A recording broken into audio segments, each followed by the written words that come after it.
Le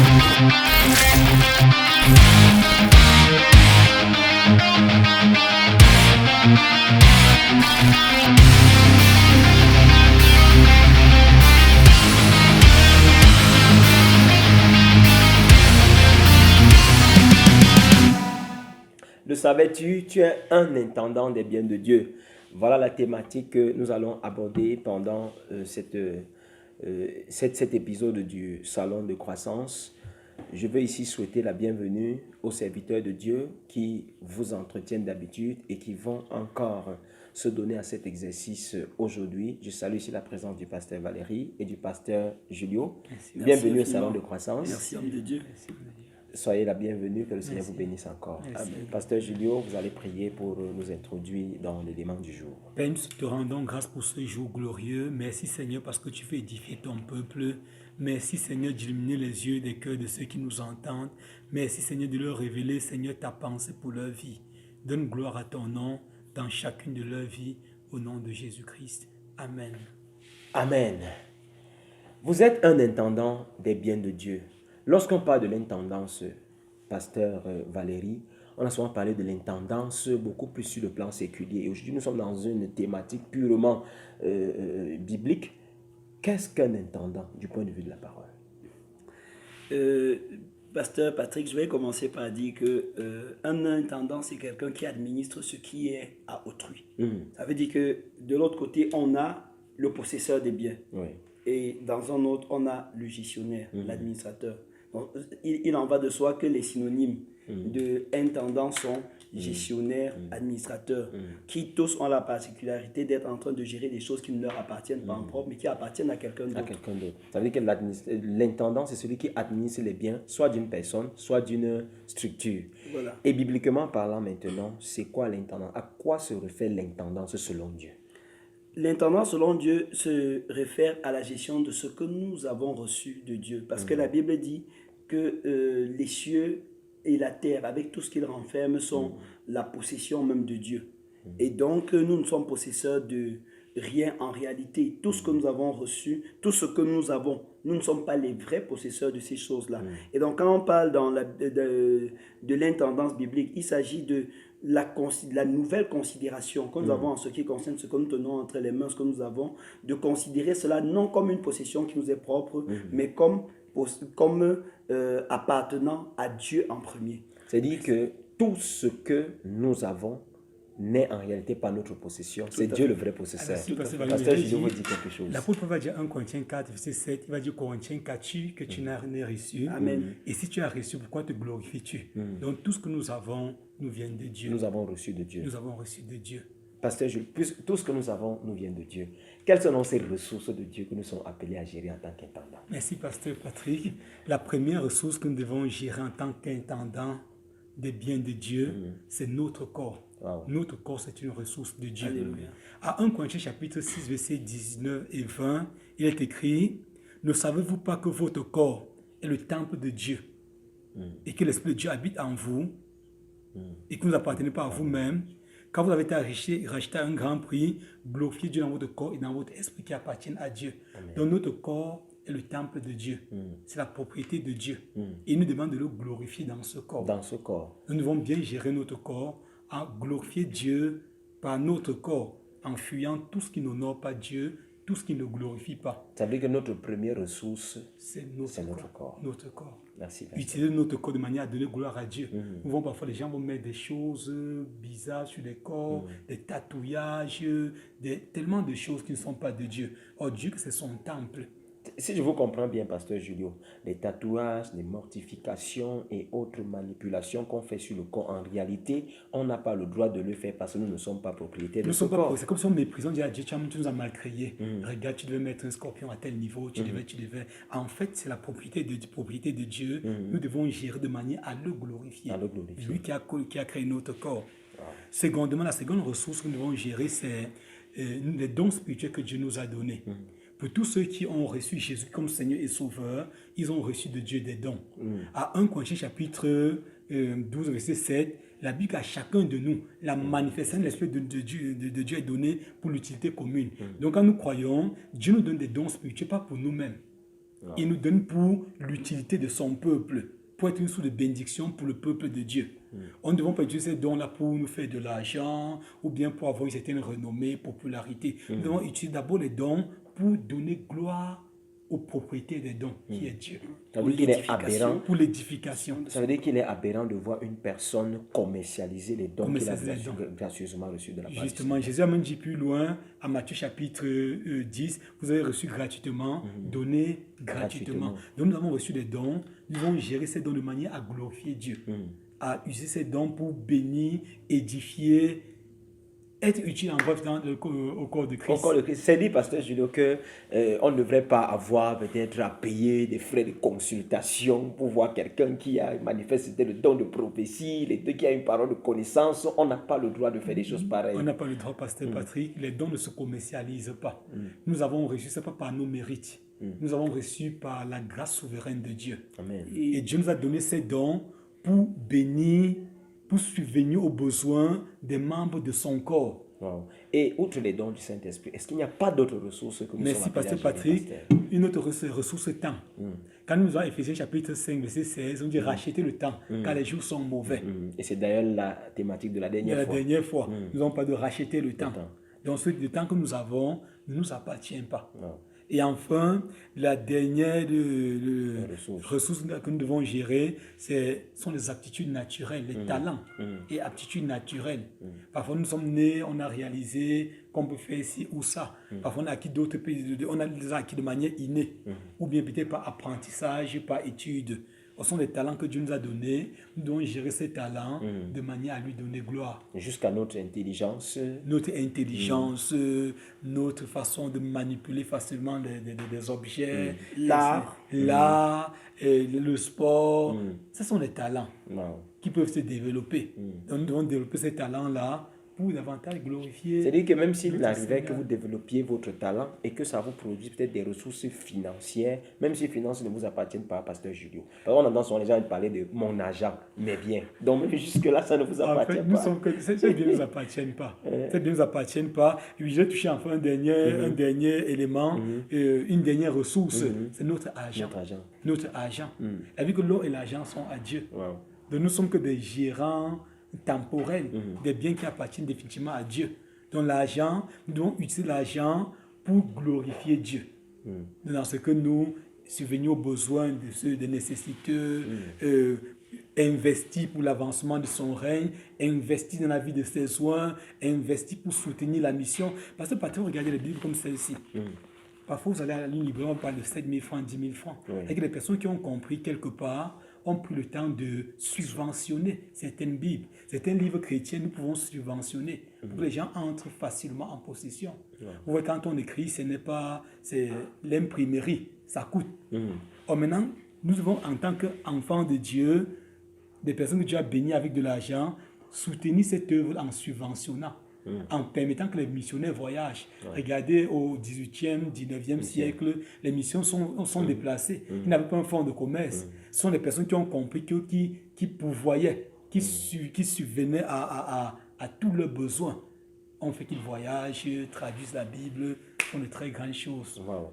Et par ailleurs, par rapport à ce dont nous sommes en train de parler toujours en ce qui concerne l'argent, souvent les gens ont l'impression que ce sont leurs efforts personnels qui ont permis qu'ils aient telle richesse, qu'ils aient telle possession. Or, nous devons savoir qu'il y a des éléments de la pure providence divine qui permettent d'avoir ces choses. Parce que si on voulait faire la comparaison entre les efforts et tout ce que vous fournissez, on se rendait compte qu'il y a des gens qui fournissent bien plus que ça, mais qui n'ont pas forcément la même grâce que vous. Et tout à l'heure, pendant que le pasteur Julio parlait, je me souvenais particulièrement même des terrains. Quand on parle d'Israël, on dit que les terres que Israël revendique, par exemple, aujourd'hui comme lui appartenant, ont appartenu auparavant aux Amoréens. Et Dieu a décidé à une saison de faire un transfert et d'arracher ces biens entre les mains des Amoréens et de les transférer à Israël.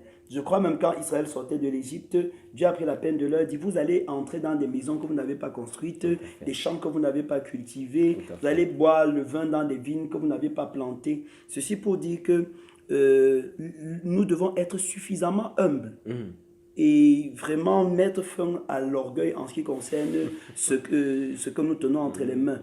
Le roi Salomon disait que l'argent peut se faire des ailes et s'envoler. Ça veut dire qu'il y a des circonstances que Dieu peut créer et prendre l'homme le plus riche de cet instant et en faire l'homme le plus pauvre. La preuve, c'est que nous avons les anciens riches, des personnes qui ont eu de l'argent à l'époque et qui n'ont Voilà. rien. Donc, c'est davantage pour renforcer l'idée selon laquelle, même si c'est vous qui avez fait un investissement, le retour sur investissement, si Dieu n'avait pas accordé sa grâce, vous ne l'auriez pas. Donc, votre argent appartient à Dieu et il peut vous le retirer n'importe quand. Pasteur Valérie, puisque votre argent, votre or, votre temps appartiennent au Seigneur, est-ce qu'il n'y a pas une mission spécifique? Quelle est la mission que le Seigneur nous a assignée en tant qu'intendant dans la bonne gestion de toutes ces ressources?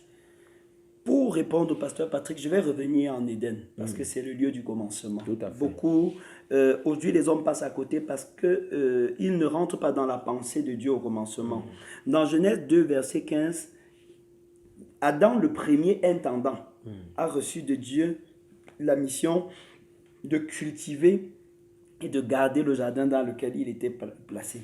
Ces deux verbes constituent la tâche de tous les intendants de la terre. Cultiver et garder.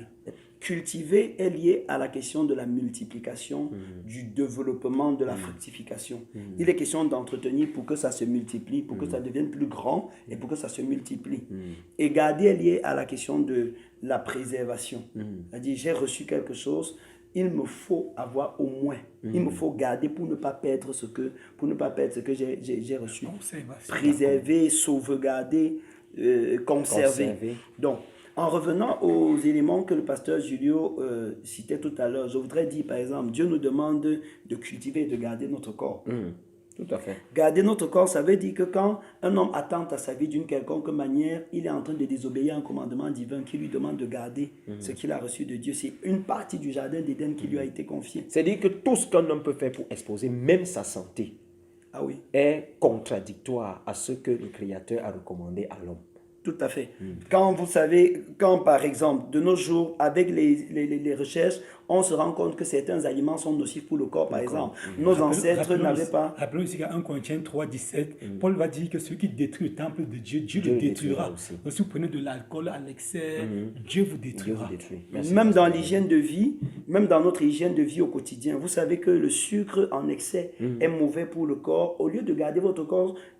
Si vous en prenez au lieu de garder votre corps, vous êtes en train de le détruire. Vous savez que les huiles en grande quantité ne sont pas bonnes. Vous savez que les produits chimiques sont mauvais pour le corps. Vous en prenez, vous êtes en train de détruire le corps que Dieu vous a demandé de garder. Et dans le sens de cultiver, vous devez pouvoir cultiver votre mental, cultiver même votre force physique. Beaucoup de personnes à un certain moment tombent malades à cause du manque d'effort physique. Ça veut dire que la ressource corps n'a pas été cultivée, n'a pas été cultivée à ce moment. Des gens qui ont tellement été habitués au véhicule ou à rester dans les bureaux que le jour où il fait 5 ou 10 mètres à pied, il est tout essoufflé. Ça veut dire que quelque part, il n'a pas cultivé le corps. Et ceci touche toutes les ressources que le pasteur Julio disait notre argent en investissant. Voilà. En investissant, en créant d'autres sources de revenus. Et il faut rappeler la parabole de l'économe. Non, pas de l'économe. Comment est-ce que je peux oublier? La parole des talents dans la Bible. Parce que souvent, quand on parle des talents, les gens confondent le talent qui est là-bas est une monnaie, est une quantité d'argent avec les talents qui sont les capacités. Donc, dans la parabole des talents, par exemple, Dieu nous dit le Seigneur Jésus nous dit qu'on a remis une certaine somme d'argent à plusieurs personnes. Et certains sont partis cultiver et ont multiplié. Et ça réjouit le Créateur. Parce que non seulement ils ont préservé, mais en plus de ça, il y a une multiplication de la chose. Et l'autre est allé enterrer. Il a certes gardé, mais Dieu l'a blâmé de n'avoir pas multiplié ce qu'il a reçu. Et quand je pense, de nos jours, les gens prennent l'argent et ils vont enterrer. D'autres même n'ont même pas l'unique pièce que Dieu leur a donnée. Ils l'ont gaspillé dans une vie de débauche, en marchant n'importe comment, dans toute qualité d'excès. Ils ont ruiné leur santé. Et finalement, l'argent que Dieu leur avait donné pour l'investissement a été consigné pour les soins de santé.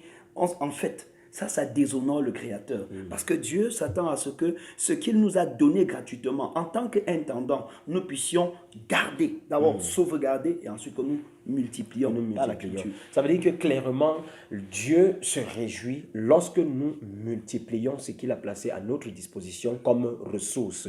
Et toute personne qui s'engage à être stérile, quel que soit le domaine de sa vie, serait même en train de froisser le cœur de Dieu, serait même en train de frustrer à la limite. C'est une attaque directe au caractère de ce Dieu qui a dit soyez féconds et qui nous a fait à son image. Lui-même il est fécond. Dieu n'a pas croisé les bras et il est resté tranquille. On dit que la terre était informe et vide et Dieu a travaillé pour que il y ait pour que la terre devienne ce qu'elle est aujourd'hui. Donc rester là, paresser et ne pas multiplier ce que nous avons, c'est s'attaquer directement au caractère du Dieu de la multiplication. Même nos dons spirituels. Vous allez vous rendre compte que même en ce qui concerne les éléments spirituels, plus vous les travaillez, plus Dieu se charge de les augmenter. Ça veut dire que votre capacité à veiller sur un don que vous avez reçu permet à Dieu de vous en donner un autre. Et si vous le négligez, vous allez arriver à ce que Dieu a fait avec Timothée quand il a blâmé en lui disant « Ranime le don que tu as reçu ». Parce qu'il avait laissé la timidité et la paresse détruire le don spirituel ou plutôt anéantir le don spirituel qu'il avait reçu. Il a dû être blâmé pour pouvoir... Les personnes qui reçoivent les dons, ils ont peur de rendre ministère tout le temps. Ils finissent par tuer le don, par enfermer le don, par faire que le don ne paie plus.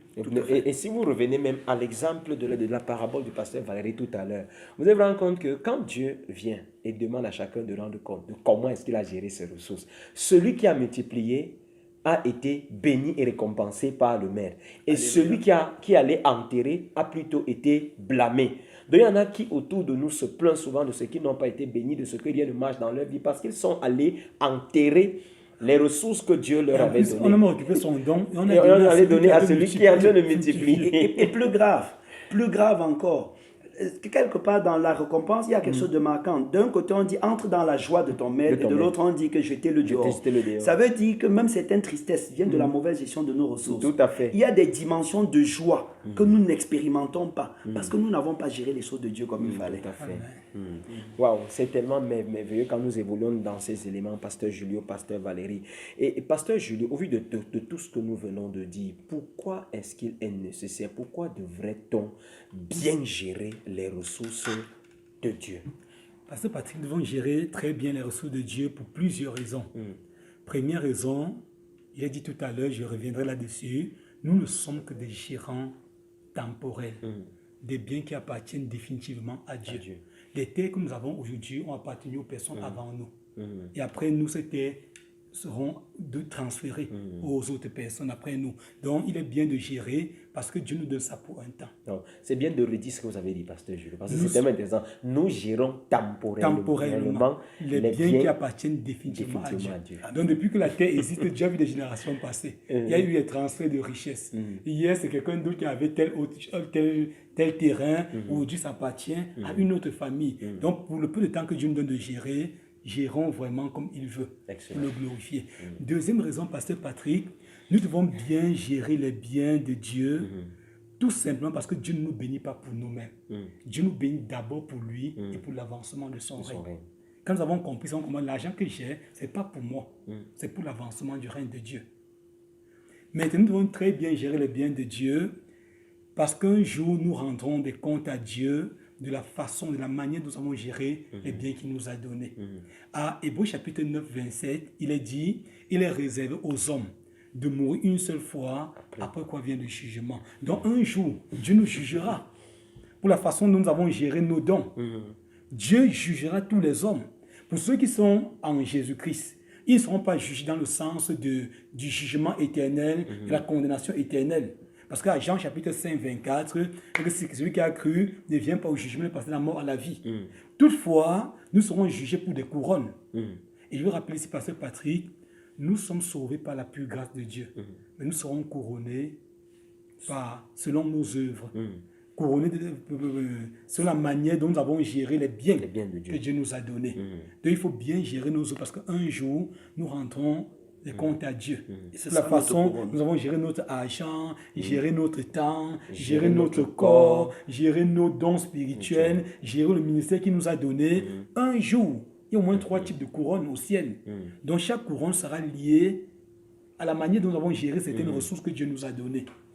Et tout à l'heure, ceci dit, certains chrétiens au ciel n'auront pas de couronne, ils entreront vraiment au ciel. Tout à fait. Mais au ciel, la propre Dieu que certains seront jugés comme au travers du feu. Ils seront sauvés comme au travers du feu. Au travers du feu. Donc ils vont entrer au ciel, personne n'acclame pour eux. Au ciel, ils sont vraiment dans l'anonymat. Or, Dieu veut qu'on gère très bien des ressources parce qu'un jour, il nous couronnera en fonction de notre gestion. C'est-à-dire que nous devons bien gérer les ressources que Dieu nous a données parce qu'une couronne nous attend. Une couronne nous attend. Et la couronne que nous allons recevoir sera fonction de la manière avec laquelle nous avons géré les ressources de Dieu. Wow. Et tout à l'heure, il y a un élément que le pasteur Julien a relevé que je trouve vraiment pertinent. Il a dit, nous recevons les ressources pour le royaume, pour le règne de Dieu, pour que le règne de Dieu soit établi. Et tout à l'heure, je me souvenais que dans le Notre Père, que les ont transformé malheureusement en une simple récitation d'église qui était pourtant simplement un modèle de la prière, un instrument dansé, un instrument didactique. Le Seigneur Jésus a dit que ton règne vienne. En nous demandant de prier pour le règne de Dieu, c'était déjà pour nous éduquer à vivre pour le royaume. Je ne peux pas dire, Seigneur, que ton règne vienne et en même temps les ressources qu'il m'a données pour que j'établisse ce règne-là, je suis en train de les dilapider. Mon corps doit servir au royaume de Dieu et non à un autre royaume.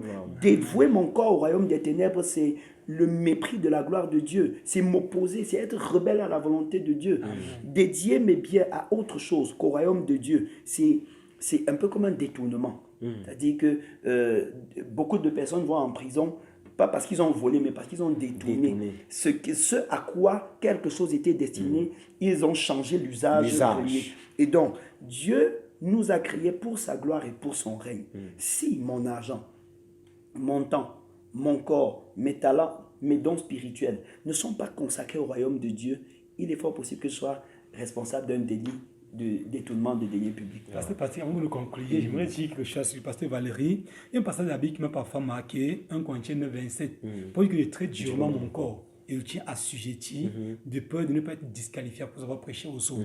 Donc, parfois les gens ont dit que ce passage peut parler du salut. En fait, quand on lit à partir du verset 24, il va parler de ceux qui courent tous, obtiennent une couronne. Donc, Paul parle de la couronne. Or, dans ce passage, Paul nous dit encore que lui-même, il fait des efforts, il gère bien les ressources de Dieu, il traite durement son corps, il se bat pour l'évangile. Au verset 24, il dit que je fais tout à cause de l'évangile. Donc, Paul prêchait l'évangile, manifester les dons, déployer ses dons, investissait même son argent. Pour Corinthiens, par exemple, il a même donné de son argent. Donc, il faisait toutes ces choses simplement parce qu'il voulait avoir une couronne. Être couronné aussi, il croyait à une récompense éternelle. Et il veut dire à nos auditeurs, travailler pour des récompenses éternelles. Amen. Wow. Vous le savez désormais, vous êtes un intendant de Dieu. Dieu vous a créé et il vous a établi pour gérer les ressources qu'il vous a gracieusement accordées. Et avec l'éclairage des serviteurs de Dieu, nous avons appris que le temps est une ressource que Dieu nous a donnée. Notre corps est une ressource. Notre argent est une ressource. Nous avons tellement de ressources qui nous ont été données par le Père. Et chacun de nous sera couronné sur la base de la manière avec laquelle il a géré les ressources de Dieu. Ne continuez pas à gaspiller, à dilapider ce que le Père vous a donné gracieusement. Surtout qu'il y a une couronne qui vous attend. Et chacun recevra une couronne qui sera fonction de la manière avec laquelle il a géré les ressources de Dieu. Mon frère, ma soeur, une couronne t'attend. Et sache-le, il y aura un jour où tu te retrouveras devant le Père à rendre compte de la manière avec laquelle tu as géré ton corps. Si tu es en train d'utiliser ton corps, en train de dédier ton corps à une divinité ou à quelque force occulte que ce soit, c'est l'occasion de ramener au Créateur ce corps qui lui appartient en propre. Et si tu allais enterrer les talents, les ressources que le Père t'a données, c'est l'occasion de te réveiller de ce sommeil et de devenir l'intendant que le Seigneur recherche. Vous êtes un intendant, un gestionnaire des biens de Dieu. Ne l'oubliez jamais. Dieu vous attend certainement, pas pour vous punir, mais certainement pour vous récompenser. C'est pourquoi à partir de ce salon, nous vous encourageons à être de bons et je dirais même de parfaits gestionnaires des biens de Dieu. Merci encore, chers hommes de Dieu, pour ces éléments que nous avons eus par ce salon. Nous vous encourageons à écouter et à partager les vidéos du salon de croissance, mais surtout, abonnez-vous à cette page. Soyez bénis au nom de Jésus-Christ.